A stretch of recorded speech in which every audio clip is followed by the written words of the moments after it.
Well, hello everyone, and welcome to another edition of MRTC Talks. My name is Paul. I'm one of the counselors here. Today's topic, the single most important question you could ask yourself while at MRTC. So, what do you think that could be?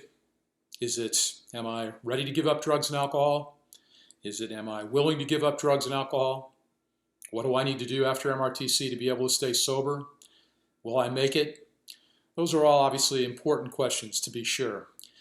And there is obviously no right answer to the question of what's the most important question, but here would be my vote for what I think is one of the most important, if not the single most important and useful question you could ask yourself during the time that you're in treatment here, and that's this. Why do you use drugs and alcohol in the first place? The reason that question, I think, is so fundamental and so crucial is that it reflects the truth that we use drugs and alcohol for reasons. It's not random that we have turned to drugs and alcohol as a way of life. There are specific reasons that have guided those decisions. And usually those reasons involve the fact that drugs and alcohol meet certain needs in us. Needs that are important, that are legitimate and normal, and that are very powerful. And if you can understand what needs you might have been seeking to meet through drugs and alcohol in the first place, and if you can find other ways to meet those legitimate needs that don't involve drinking or using drugs, obviously you have given yourself then the best chance at being able not only to be sober, but even more importantly, to be fulfilled in your life. And that is the goal that we are all seeking for you. And that's not just to remain abstinent, but to be happy and fulfilled. And so what I would like to do in this video is to suggest to you 4 different ways that you might think about this that might give you some clarity and insight into what needs you might have been seeking to meet through drugs and alcohol in the first place, so that you can begin to work in treatment on identifying other ways that you could get these very important and legitimate needs met in ways that don't involve drugs or alcohol. Now, one of the most important things to remember, of course, is that there may not just simply be one reason why you turn to drugs and alcohol. Chances are there were a host of reasons. But I think if you reflect on it, you will begin to see that there likely are some key ones, some very important ones that fueled your use of drugs and alcohol in the first place. And again, if you can identify what those are and figure out other ways to get those needs met, you are going to be well ahead of the game. The other thing you should reflect on is that the reasons that you started using drugs and alcohol in the first place may be different from why you have continued on during the course of your life. But I invite you to reflect on your life as a whole and ask yourself these questions. Why do I think I use drugs and alcohol? What is the function of my use of drugs and alcohol in the first place? And again, the answer to that question may give you valuable clues, because oftentimes the way we get out of something is very much related to how we got in. Here are 4 ways then that you might think about this question to give yourself some greater insight into the function of your use of drugs and alcohol in the first place. The first is this. Many of you may have seen the video by Dr. Gabor Mate on addiction and brain development. We show that often here at MRTC. And as you may remember, if you've seen that video, Dr. Mate addresses that question head on. He asked the question, why would it be that a guy would continue to use drugs and alcohol even though it destroys his entire life? His health is ruined, his relationships are destroyed, he loses everything that's valuable to him, and yet he persists. Why might that be? Well, as Dr. Mate says in that video, it must be logically that drugs and alcohol are doing something very powerful for that person, something essential, something highly needed. And so he begins an analysis to try to understand why. And he says, well, maybe the reason we can understand this is by looking at what is the nature of drugs and alcohol in the first place. And so he looks at opiates, given the opiate crisis that's going on in BC and elsewhere. And he asks the question, what are the medical uses, the technical uses of opiates? And as you may remember, what he says in that is that they are painkillers. Morphine is used in the hospital when you have a knee or hip replacement to help you to cope with pain. But as Dr. Mate says very insightfully in that video, the interesting thing about drugs is that they work not just on physical pain, but on emotional pain as well. And that then led to the development of his key phrase that Dr. Mate has known the world around for, and that is the idea that alcohol and drug use is often a response to psychological and emotional pain. And so he then asked the question in his phrase, don't ask why the addiction, Ask why the pain. I invite you to reflect about whether that might be a helpful way for you to think about this issue. Was there a pain or a set of pains in your life that you might have been using drugs and alcohol to numb, to medicate, to anesthetize? Maybe it was the pain of loneliness, disconnection, of isolation, of not having true friends that you could go to in a crisis, that you could pour your heart out to. Maybe it was a pain born of despair, of depression, of hopelessness for a better life, or that you could be the kind of man that you aspired to be or have the things that you wanted out of your life. Maybe it was the pain of sadness, of grief and loss over people, places, things, opportunities that you have lost in your life. There are a myriad forms of pain that we might be using drugs and alcohol to try to anesthetize.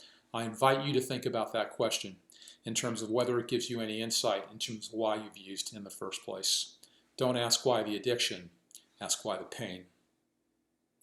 The second idea that may help you to gain some clarity on this issue is to think of drugs or alcohol as a substitute for other things that you may have truly wanted but you felt were out of your grasp, that you could not get, you could not receive.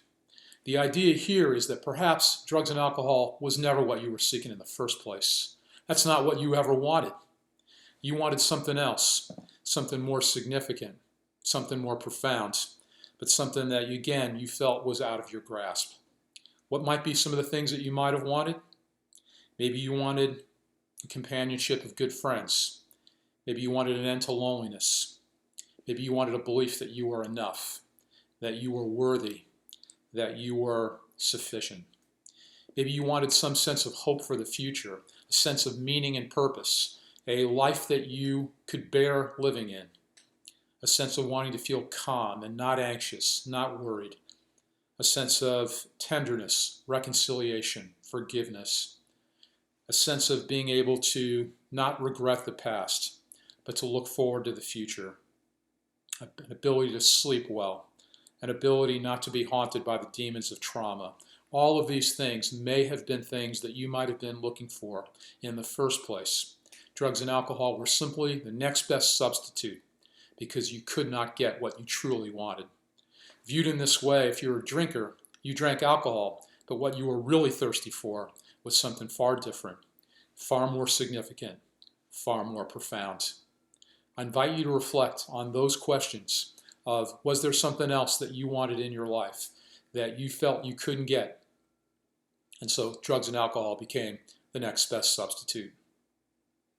The third idea that might help you to gain some clarity on this issue is this, and that is to consider the idea that drugs and alcohol are mood-altering chemicals. In other words, people take them by definition to change the way they what? To change the way they feel. So that obviously then leads to the logical questions. What are you typically feeling prior to the time that you start drinking or using? And how is it that you hope to feel, or how is it that you do actually feel once you get some drugs or alcohol in you?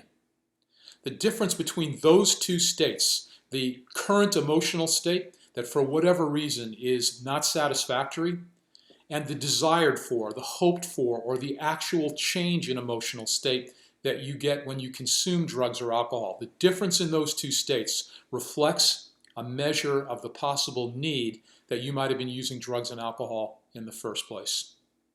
If that idea makes sense to you, then I think it also makes sense to consider that typically people use drugs and alcohol either to feel something that they otherwise don't, like happy, confident, peaceful, or to not feel something like they otherwise do, like depressed, hopeless, traumatized.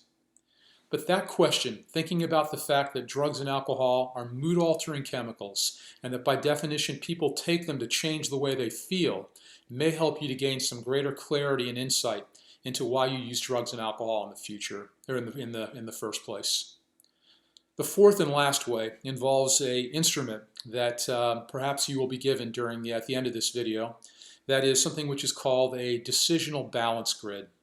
Now what a decisional balance grid is, it's kind of a little bit more nuanced pros and cons list. But what that reflects, again, is the truth that when we contemplate making a major change in life, like giving up drugs or alcohol, it is very normal and natural to have a variety of different feelings about it. Part of us may want to give up drugs and alcohol because it has destroyed so many important things in our lives, our health, our families, our relationships. But there may be another part of us, quite understandably, that may want to continue to drink or use drugs. Because again, drugs and alcohol have done positive things for us. They've helped us, for example, to cope with anxiety, or they've helped us to feel less like we are losers, or they've given us a greater ability to socialize and connect with other people. And considering all of the feelings that surround the issue of whether or not to give up drugs or alcohol may be a very helpful task for you to think about the fundamental question of why you use drugs and alcohol in the first place. So if you take a look at the decisional balance grid, you will see that it's broken up into 4 different quadrants. And in those quadrants, what the instrument asks you to do is to contemplate what are the costs and benefits of making a certain change in your life. And in this case, the change that we're talking about is the decision to give up drugs and alcohol. And what are the costs and benefits of not making that change? In other words, continuing to drink and use drugs. And again, to be sure, there are obviously costs to making this change of not drinking or using, and there are benefits to continue to use. And this instrument asks you to look at all of the feelings that you have around this issue. And so what I would invite you to do is to take a little bit of time and to fill out that decisional balance grid to the best of your ability. You will see that quadrant 1 asks you, in your upper left-hand corner, to what are the benefits of making this change in your life. So list there all the benefits that you can think of that would come to you if you made a decision to stop drinking or using drugs. Then move on to quadrant number 2, which is located just to the right of that. Interestingly, that quadrant asks you to consider what are the costs of giving up drugs or alcohol. And again, that may surprise you that there are costs to that, but of course there are costs to that. In other words, drugs and alcohol likely did something very positive for you. And if they hadn't, you wouldn't have continued to use. So what this is inviting you to think about is, what would you give up? What would you lose? What would be the detriment or the cost if you stopped drinking and using drugs? Maybe you would have a difficult time sleeping. Maybe you would have to face some powerful feelings that you've been trying to avoid. Maybe you would be fully present with your sense of loneliness that has haunted you in your life. These may give you some examples, and if you see on the first page, there is an example of how someone answered that question. But I invite you to think about that. What would be the cost to you of making this decision to give up drugs and alcohol? Then moving on to quadrant 3. Quadrant 3 asks you, what would be the benefits of not making this change? In other words, the benefits of continuing to use. Now you might notice that that may be, your answers for that quadrant could be similar to the ones that you have in quadrant number 2, but they might be slightly different. But I ask you to reflect on that question. What would be some of the benefits if you decided to continue to use drugs? So again, you might be able to continue to avoid your problems. You might be able to feel less bored in the short term. You might be more sociable and be able to connect with people better. There are benefits to continuing to drink or use, and this question asks you to reflect on that. And then lastly, what are the costs of not making this decision? In other words, the cost to you of continuing to drink or use. And here, obviously, you will probably list some of the negative consequences that, again, may be similar to the ones you put in quadrant number 1 about the negative aspects of continuing to use drugs. Looking then, when you finish that, at all of those 4, but in particular, the answers that you put to questions 2 and 3, or quadrants 2 and 3, may give you some insight into some of the needs that you might have been using drugs and alcohol to meet in the first place. So there you have it. Those are 4 different ways of thinking about this fundamental and critical question of why do you use drugs and alcohol in the first place? In other words, what is the function of your use of drugs and alcohol? Again, to summarize, we use drugs and alcohol for reasons. And those reasons typically relate to very powerful and important human needs that we have. And so understanding what those needs are so that we can find other ways to meet those needs through means other than by drinking and using gives us one of the best chances at being able to stay sober. I hope you found this helpful. Obviously, it can be hard for us to gain insight into some of the reasons why. I invite you to discuss this in your home groups, with your counselor, with your friends at MRTC. Perhaps ask them, what is their understanding of the function of their use of drugs or alcohol? Perhaps if you discuss that individually with your friends there or in group, you might gain some greater insight. At some level, drugs and alcohol obviously are the problem that have landed you here at Maple Ridge Treatment Center. But in a much more fundamental sense, they are a symptom of another set of problems. And understanding what those problems are is critical if you wish to be able to maintain long-term sobriety. It's not just the use of drugs or alcohol that's problematic, it's the need to use. Take care of the need to use, and the use of drugs and alcohol largely takes care of itself. Hope this has been helpful for you. See you next time.